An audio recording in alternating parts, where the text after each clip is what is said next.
नमस्कार। आज हम एक केस फाइल की पड़ताल करने वाले हैं और ये कोई छोटी मोटी बात नहीं है।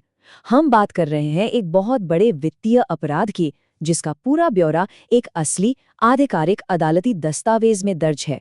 तो चलिए सीधे मेरठ की इस केस फाइल में उतरते हैं, जो एक जबरदस्त टैक्स फ्रॉड का खुलासा करती है। 13 करोड़ 55 लाख रुपए। जरा इस रकम के बारे में सोचिए। ये एक बहुत बहुत बड़ी रकम है। लेकिन जानते हैं, ये सिर्फ एक नंबर नहीं है। ये तो एक पूरी कहानी की बस शुरुआत है। एक ऐसे मामले की जड़ जिसे हम आज समझने वाले हैं। तो सवाल ये है कि आखिर ये नंबर इतना खास क्यों है?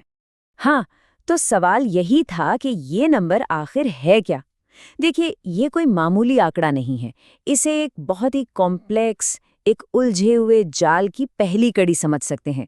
एक ऐसी कहानी जो हमें सीधे सरकारी खजाने में लगी एक बहुत बड़ी सेंध तक ले जाती है। बिल्कुल सही। ये पूरी की पूरी रकम एक बहुत बड़े जीएसटी फ्रॉड से जुड़ी हुई है। जीएसटी मतलब गुड्स एंड सर्विसेज टैक्स। और बस यहीं से, इसी पॉइंट से हमारी आज की ये पड़ताल शुरू होती है। ये समझना जरूरी है कि इस तरह के फ्रॉड देश की इकोनॉमी को कितना ज्यादा नुकसान पहुंचाते हैं। और देखिए, हम जो भी बात कर रहे हैं वो हवा में नहीं है। उसका आधार है ये दस्तावेज। ये कोई किसी की राय या कहानी नहीं है, बल्कि मेरठ की अदालत का एक ऑफिशियल रिमांड ऑर्डर है। मतलब फैक्ट्स पर आधारित इस मामले का पूरा कच्चा चिट्ठा। तो ठीक है, अब जरा इस मामले की गहराई में उतरते हैं। सबसे पहले तो ये जानना होगा कि आखिर ये पूरा आरोप है क्या और ये किसके खिलाफ लगाया गया है। तो इस केस में जो मुख्य पार्टी है वो है मेसर्स एस्कॉन एंटरप्राइजेज। इसके प्रोप्राइटर मतलब मालिक हैं हार्दिक जैन।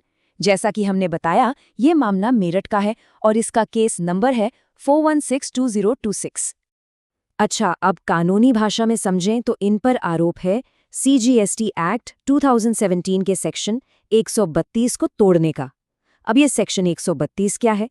सीधी सी बात है, ये सेक्शन टैक्स चोरी और फ्रॉड जैसे मामलों से डील करता है। अब आता है इस केस का सबसे दिलचस्प हिस्सा कि आखिर ये फ्रॉड किया कैसे गया, मतलब क्या तरीका अपनाया गया। आइए अब जरा समझते हैं कि ये पूरा का पूरा सिस्टम काम कैसे करता था। देखिए, इस फ्रॉड को समझने के लिए एक चीज को समझना बहुत जरूरी है, और वो है इनपुट टैक्स क्रेडिट, जिसे शॉर्ट में आईटीसी भी कहते हैं। अब ये आईटीसी क्या बला है? बहुत सिंपल है। ये एक ऐसा सिस्टम है जिससे कोई भी बिजनेस जब वो कोई सामान खरीदता है तो उस पर जो टैक्स देता है उसे बाद में वापस क्लेम कर सकता है। तो ये पूरा खेल कैसे खेला गया? बस 3 स्टेप्स में। स्टेप 1, 18 फर्जी कंपनियां बनाई गईं, मतलब ऐसी कंपनियां जो असल में थी ही नहीं, और उनके नाम पर इनवॉइस यानी बिल काटे गए। स्टेप 2, इन्हीं फर्जी बिलों के आधार पर 13.55 करोड़ रुपए का आईटीसी क्लेम कर लिया गया। और तीसरा और सबसे जरूरी स्टेप, असल में ना तो कोई सामान खरीदा गया न बेचा गया, सब कुछ सिर्फ कागजों पर था। और ये बात हम नहीं कह रहे, ये सीधा सीधा कोर्ट के दस्तावेज में लिखा है। फर्जी चालानों और बिलों के आधार पर अभियुक्त ने बिना किसी व्यावसायिक गतिविधि के सरकारी खजाने से लगभग 13.55 करोड़ रुपए का इनपुट टैक्स क्रेडिट प्राप्त किया है। मतलब साफ है, कोई बिजनेस हुआ ही नहीं और सरकारी खजाने से पैसा निकाल लिया गया। तो जब अधिकारियों की नज़र इस पूरे कागजी जाल पर पड़ी तो एक्शन बहुत तेजी से हुआ। अब कहानी उस मोड़ पर आती है जहां से कानून अपना काम करना शुरू करता है। वो दिन था 18 मार्च 2026 का, और उस दिन एक्शन भरपूर था। सुबह सुबह 9:08 पर सीजीएसटी अधिकारियों ने हार्दिक जैन को अरेस्ट कर लिया।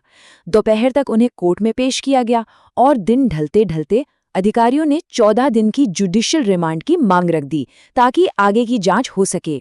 एक बार फिर से हम उसी सोर्स डॉक्यूमेंट पर नजर डालते हैं। देखिए, इसी में गिरफ्तारी का जिक्र है और 14 दिन की रिमांड की मांग का भी। मतलब जो भी हम बता रहे हैं उसका एक एक फैक्ट इसी ऑफिशियल पेपर पर आधारित है। तो अधिकारियों ने तो अपनी मांग रख दी, लेकिन अब सवाल ये था कि कोर्ट का क्या फैसला होगा, क्या रिमांड मिलेगी।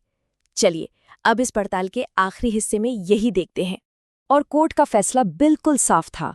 मामले की गंभीरता को देखते हुए और जो सबूत सामने रखे गए थे, उनके आधार पर अदालत ने जुडिशियल रिमांड की मांग को मंजूरी दे दी। तो कोर्ट के ऑर्डर में क्या था? हार्दिक जैन को न्यायिक हिरासत यानी जुडिशियल कस्टडी में भेज दिया गया। कब तक के लिए? 31 मार्च 2026 तक के लिए। और उसके बाद उन्हें फिर से मेरठ के स्पेशल सीजीएम के सामने पेश किया जाना था।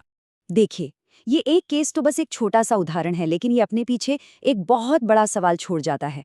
जैसे जैसे अधिकारी जीएसटी फ्रॉड पर अपनी पकड़ मजबूत कर रहे हैं, सोचिए ऐसी और कितनी कंपनियां होंगी जो असल में हैं ही नहीं, बस कागजों पर चल रही हैं। ये एक ऐसा सवाल है जिसका जवाब आने वाले वक्त में ही मिलेगा।